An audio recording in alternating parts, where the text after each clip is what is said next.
Today's show is sponsored by the ABV Barrel Shop. The ABV Barrel Shop is located in the St. Louis metro community of Arnold, Missouri. The ABV Barrel Shop is focused on one thing, single barrels. Best of all, you can try before you buy. Head over to abvbarrelshop.com to sign up for their email and text distribution so you know what they have in stock, what classes are coming up, and who from the industry may be coming in to visit. The ABV Barrel Shop. It's where single barrels live. We are also sponsored by the Bar to Go. The Bar to Go offers traveling minibars that are no bigger than a small purse or toiletry bag. Best of all, they are fully customizable so you can create the perfect piece that is unique for you. If you own your own business, what a fun and unique way to promote what you do. Check them out online at thebar2go.com. That is the number 2 in the Bar to Go. If you have wholesale questions, call my friend Isabel Clark at 504-481-1297. Finally, we are sponsored by the Neely Family Distillery. NFD is a family-owned business that keeps ringing up awards in the spirits world. Head to Sparta, Kentucky to experience the family history, award-winning spirits, and meet the Neely family. Check them out online at neelyfamilydistillery.com. Now, on to the show. Let's drink!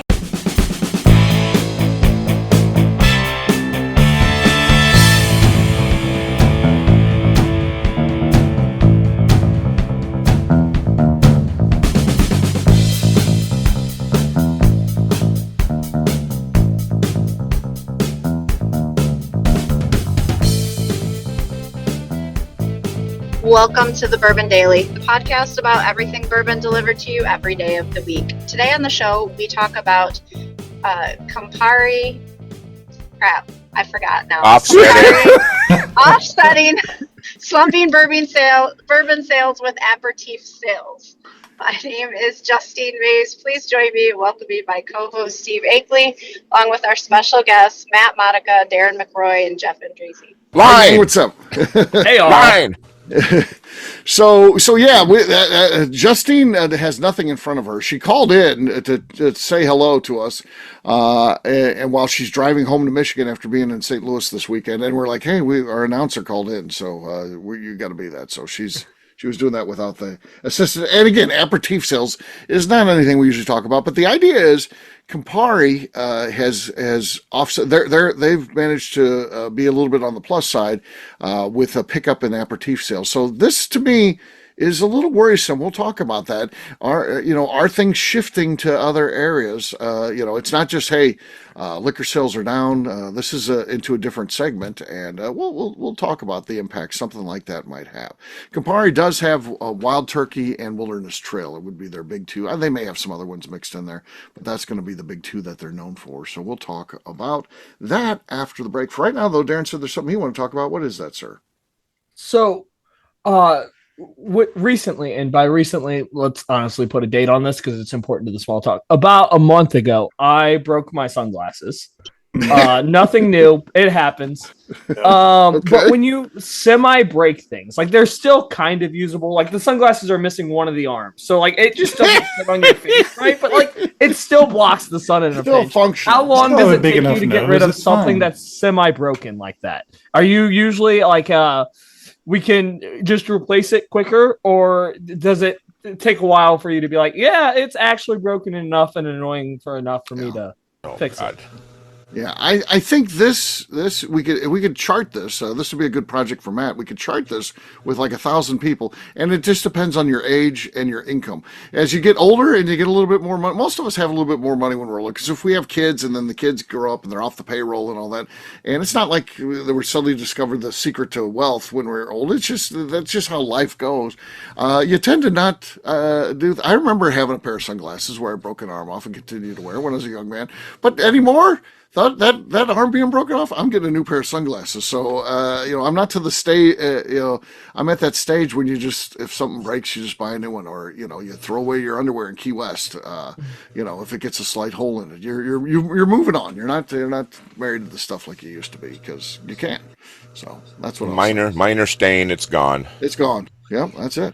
So Steve's right there, and I think it is a status, not. It's age and income. It really does play into it.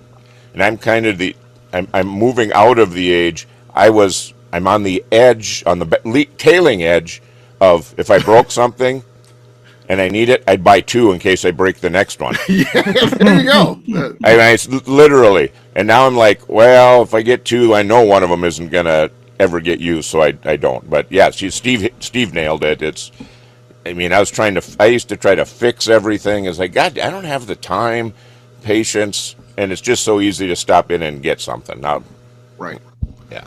Right. Yeah. Mine isn't even about like the money for the new sunglasses. It's just like those work. So why waste resources on getting another pair and time going to find sunglasses that you like? That is my philosophy. And maybe it just doesn't work well. But mine ironically is sunglasses too. So I've got I used to buy expensive sunglasses, but then I lose them all the time or break them or something. And so probably at this point, it's probably been 3 or 4 years ago, I bought these cheap sunglasses from Walmart. And they're barely held together, and they stay on the boat at the lake. And just this weekend, I was looking at them, and I was like, yeah, you know what?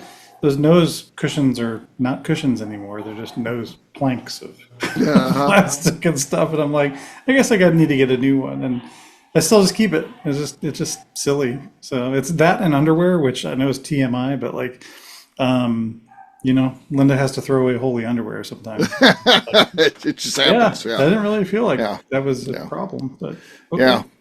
So we've got a little sitting area in the den, and each of us have a coaster on this table that's in between us.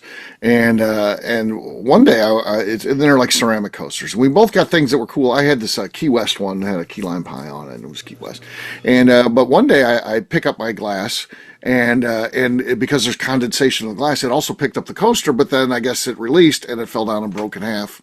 And the warden was like, "Oh, don't worry, we can fix this." And it's just the perfect point of error. It's like neither one of us ever got around to it. And then it's for like I had to kind of replace this coaster. I need to, so then I just buy another coaster. Jam it together on the right. Could have put some glue in there, jammed it together, and it would have been still serviceable. But it was like, no, we're past that. So yeah. So there you go. So Justine, go ahead, Darren. Go ahead. If you had a follow up there, all my follow up was going to be I've learned though that if it's broken for about a year and it's still bugging me, then I'll go get something. But it's usually about a year. It takes about a year. Your process is about a year. Yeah, it's about a year for me to get to the end. When you've got that permanent groove at the top of your nose from the nose piece, you'll realize, yeah. So sunglasses are funny because I wear glasses, so I get prescription sunglasses, and usually when I get a new prescription, I'll get new sunglasses as well. Well, I don't throw those away. Well, in my fishing bag, there's like 4 prescriptions ago, and I'll slap those on if I need them, and I can't see as well, and some things I can't get rid of, even though it's the same stuff like thing that. You end up keeping, I get it. It's kind of weird. Yeah. I wear glasses too, but then like in the ocean, I don't wear my glasses. I wear just cheap sunglasses because I can see fine up close. My problem is the distance, but I figure what the hell do I care? I can't see off, way in the distance. So, but ironically, if there's a shark coming at you, you'd probably want to see that. Well, I'm not blind. It's not terrible. I have like 20/40 vision, so it's not horrible. So I still can see good enough in the distance. If a shark was coming, I would definitely see that. I would think, maybe not.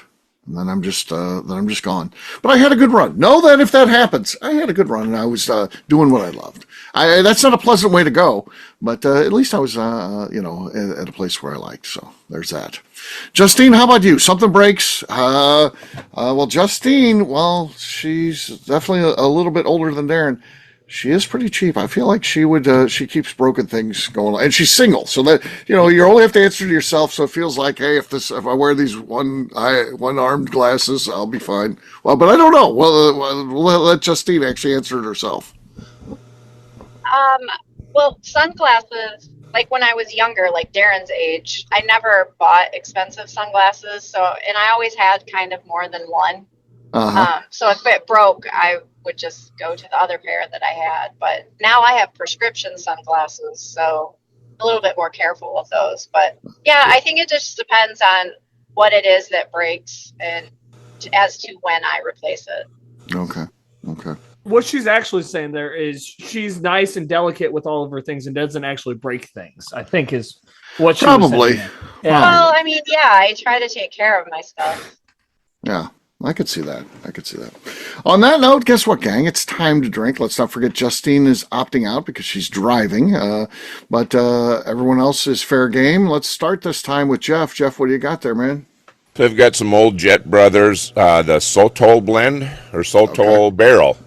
Okay. It looks like you haven't tried this one. Wait till you try it. It's like 4th of July fireworks. All right, so I'm hoping for. Okay. Excellent cork pop for sure. I've got JD14 here. JD14. Well, that's a good pick. Somebody screenshot that. I like how I look there. I still have never seen one in my life. I don't know how to do that. Hang on, Steve. Okay.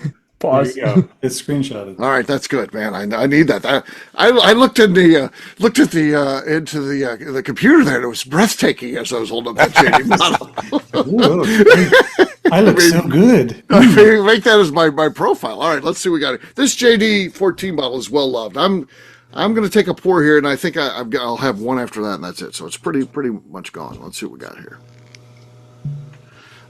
Just a little bit of base, not much going on there. Jeff obviously has the lead. He had a great cork pop with his, so he's got the lead. Matt's next. I've got some Bombergers actually from 2024 release. Okay, nice. From a vendor. Okay. Because I'm technically not supposed to say I got it from a vendor. I didn't get it from a vendor. No, he did not get that from a vendor. Darren, who has the lead, you think? His was pretty good, but to compare it to Jeff's.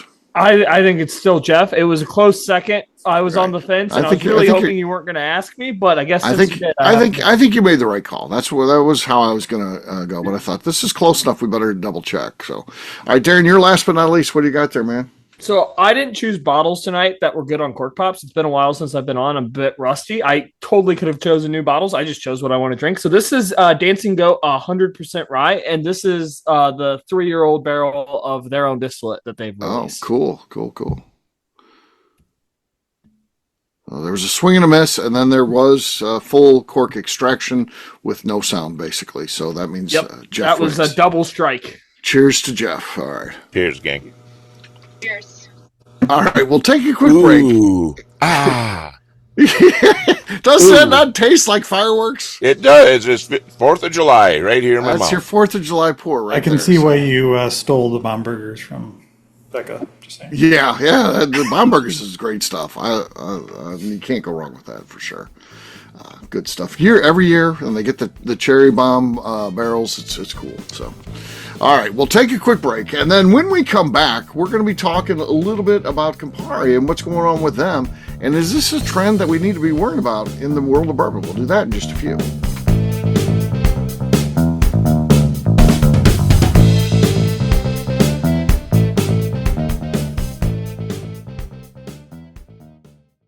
Okay, let's talk about the people that make these shows happen.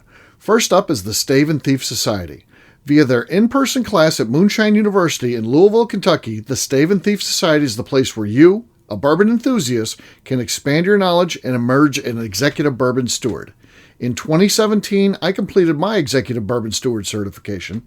It's the most comprehensive bourbon certification available and connects you with an expansive network of bourbon enthusiasts and professionals. Check out the full listing of in-person and online certifications and join the society today by enrolling at staveandthief.com. Speaking of Executive Bourbon Steward certification, the ABV Barrel Shop in St. Louis, Missouri has developed a unique partnership with the Stave and Thief Society to offer a preparatory class to assist you in getting your Executive Bourbon Steward certification. This prep class costs only $25 and is available to take live or online via Zoom. Graduates of our class receive a coupon code good for 15% off your Executive Bourbon Steward certification held in Louisville, Kentucky. This saves you almost $90. Additionally, you can collaborate with fellow attendees to split travel costs when you go to Louisville. If you're interested in signing up for the class, simply head over to abvbarrelshop.com and check out the classes and events page. Last but not least, we are sponsored by Neely Family Distillery. Royce Neely is the 11th generation distiller in one of America's oldest distilling families. A visit to Neely Family Distillery takes you through family history, where you can see all the artifacts and newspaper clippings through the years from this family that started distilling in America after James Neely arrived from Northern Ireland in 1740. Today, Royce Neely and his team are crafting some of the best spirits in America. Their bourbon and absinthe offerings keep winning top honors in the spirits competitions. Recently, their absinthe made history as the first platinum winner in the absinthe category at the San Francisco Spirits Competition. Neely Family Distillery is definitely a bucket list destination if you are a bourbon fan. Learn more about their spirit offerings, visiting their facility, and the awards they have collected over at NeelyFamilyDistillery.com. And now, back to the show.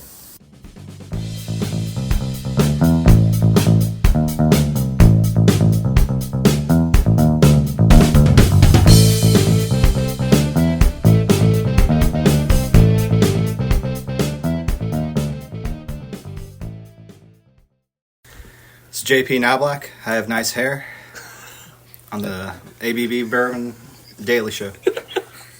Welcome back. Today on the show, we are talking about Campari Aperitif sales. Yes, we are. It just seems like a weird topic for something called the Bourbon Daily. But again, I do think it plays out.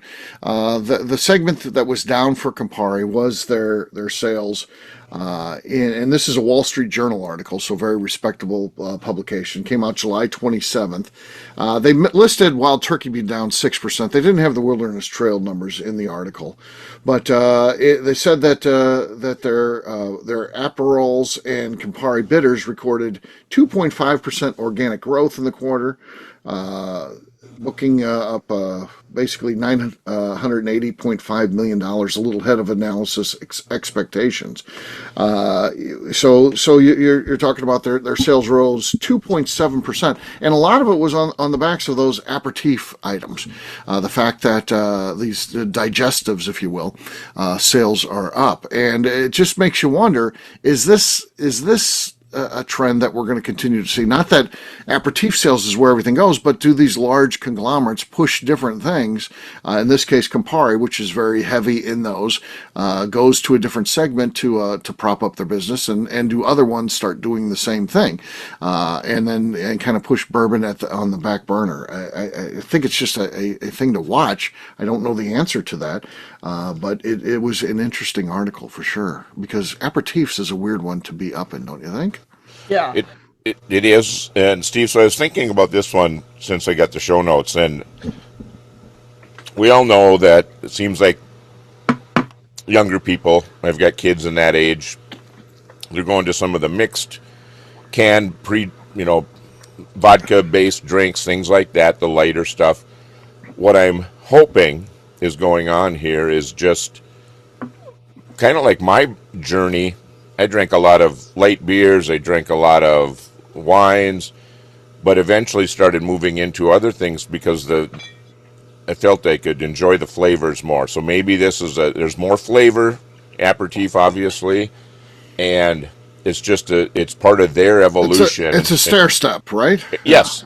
I think by the time they hit 40, maybe the brown liquors start to, they're going to dabble, and we start to see some rise. So it could be something like that, just that It's been long enough that people have been moving away from some of the stuff that we all love. Yeah. And they're just on their way. I think this is a natural progression, because 6 months ago we were talking about Gen Z doesn't drink like previous generations. Now we saw a recent report that they basically caught up in the last 6 months, that they've caught up, and now they're on par almost with the national average. They're just a little bit below that, but they are the fastest growing segment of drinkers, which makes sense. They're the youngest. There's still some that are turning 21. So we're going to see that generation continue to grow in that. And it makes sense, again, back to these aperitifs and bitters. You come into cocktails and things like that. Bourbon and whiskey tends to be at the end of your evolution of drinking. So I think so. This says they're in the system now, is what it's telling me, I think. What do you guys think? I definitely think that's the case. I think Gen Z's fine. I think when we're like Gen Z doesn't drink, I think that was bad statistics now looking back at it. Right. Because only like 20% of Gen Z was actually of drinking age now. And we have until kids that were born in 2009 that are still Gen Z and would still have to turn 21. So we have and even when you turn 21, you don't typically have you're still young, you're very active in the dating pool, you're doing different things than you are when you start to have a house, kids, car payments. A drink at the end of the night can be something that maybe just gets you through to the next day sometimes, right? I mean, the life's problems are still there for the youngest generation, right? Right. Yeah. Work is tough, the economy's tough, all these things. And I'm not saying you should turn to alcohol to get through your life, but right. We definitely don't promote that, but there's a sense of, hey, I'm going to have this to wind down tonight, and it just takes. I didn't like whiskey. I tasted my dad's. He drank it all the time. No, not. It took me till I was 40. Right. Okay. Well, I think outside of the generational piece, that I agree with you guys. It's probably something to do there, but to me, it's just good diversification of a large brand. Right. Mm-hmm. So they're trying to figure out, okay, how do you offset the ups and downs and adjustments of how the market's changing and shifting and that kind of thing. And so I think it makes sense to, focus on the ancillary products and see where it takes you, how it can raise everything. Right. Yeah. The other thing I would like to point out, the Wall Street Journal article that we're talking about here, and I've been looking on the internet trying to find other numbers, but it's off of last year's growth. For all we know, Aperol and Campari sales could have been down 20% 2 years ago, and this is just some recovery. We don't really know. I don't know what the Aperitif don't know the full picture. You're saying, yeah. When they talk year over year growth, there's a lot that could be going on behind the scenes that would include this growth. Like maybe they got more successful in India. That could easily be a 4% growth, and it could have nothing to do with the American population. This is a massive global company, and I think it's so massive. You were talking about, is this taking from where we're allocating resources for whiskey? I don't think any of this Campari money really came from Wild Turkey, like for promoting the Campari brand itself. I think that is just earnings in itself. I think they leave them pretty well separate, would be my guess, when you own as many things. But they also, I think what's the good sign, because when I was looking through articles, Campari sold off like 10 or 12 brands recently. But none of them were whiskey. They were all tequilas. And one of them was Sammy Hagar's tequila brand that he started, then sold to them. But it was these other things that they were selling off. So they're not looking to get rid of Wild Turkey. They're not looking to get rid of Wilderness Trail because they know they still have the potential from the inside. That shows me that they have trust in the bourbon market. Yeah, absolutely. Absolutely. So great stuff going on. If we see the trends go the way they are, and again, this to me, like Jeff was saying, the aperitifs, which include bitters, it just tells us they're in the queue. They're in the queue, and they're working their way up. They're in the minor leagues right now, and they're working their way up. They're in AA right now, and hopefully they're going to be in AAA soon, and we'll see them in the bigs in a few years. And this is good for, and again, we're talking about alcohol, but it's good for the industry. This is American jobs. This is American whiskey is good for America, because it just is jobs, it's economies. So I'm excited. I didn't want the bourbon industry to die off, and a lot of the news that you read made it seem like it's going to be gone soon. The bourbon slump, and the bourbon's all over, and I was against that, and I continue to be against that, and I think this is actually a decent sign. So that's how we're going to take it, and we'll just continue to watch the trends like we did here. So there you go. On that note, we're going to wrap this one up, as we always do, by talking about where people can find us. Darren, we're going to start with you. Where can people find you? You can find me on Instagram at The Bourbon Adventures. Matt? You can find me at Copper Road Experiences. Info at copperroadexperiences.com. All right. Up another member. Yeah, there you go. App member. I was already trending. a member. We're trending. All right. So many downloads. Download it. Jeff, how about you? Well, you can find me putting bitters in some of my whiskeys once in a while, but I'm also on Facebook, Instagram, and the Cigar Dojo, Jeff Andreezy, 2 I's and 2 Z's. Okay, Justine. You can find me on Instagram at JA_Maze.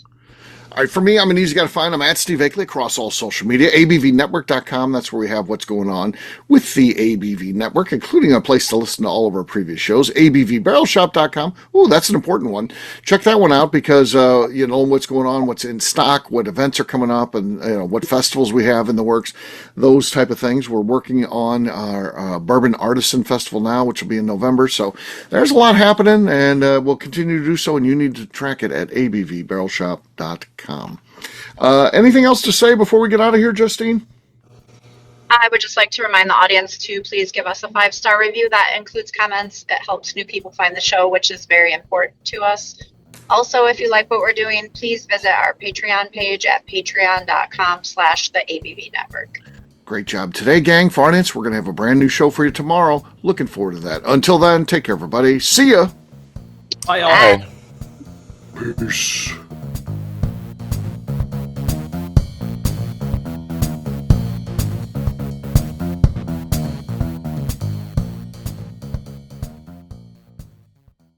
Before we let you go, let's talk about one last thing. The ABV Barrel Shop in the St. Louis community of Arnold, Missouri. The ABV Barrel Shop is focused on a couple of things. First of all, single barrels.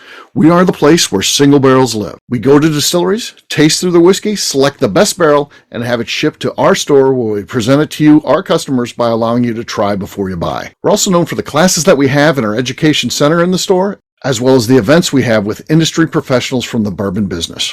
If you are in the St. Louis area, please come by and visit us at 6 Fox Valley Center in Arnold, Missouri. Or at a minimum, at least sign up for our email and text distribution so you know exactly what's going on in our shop over at abvbarrelshop.com. This is Steve Akeley, owner of the ABV Network, signing off. We thank you for listening to our programming and truly appreciate your support. The Bourbon Daily is part of the ABV Network. For more information or to become a sponsor, please visit abvnetwork.com. Thanks for listening and cheers. This has been a Steve Akeley production.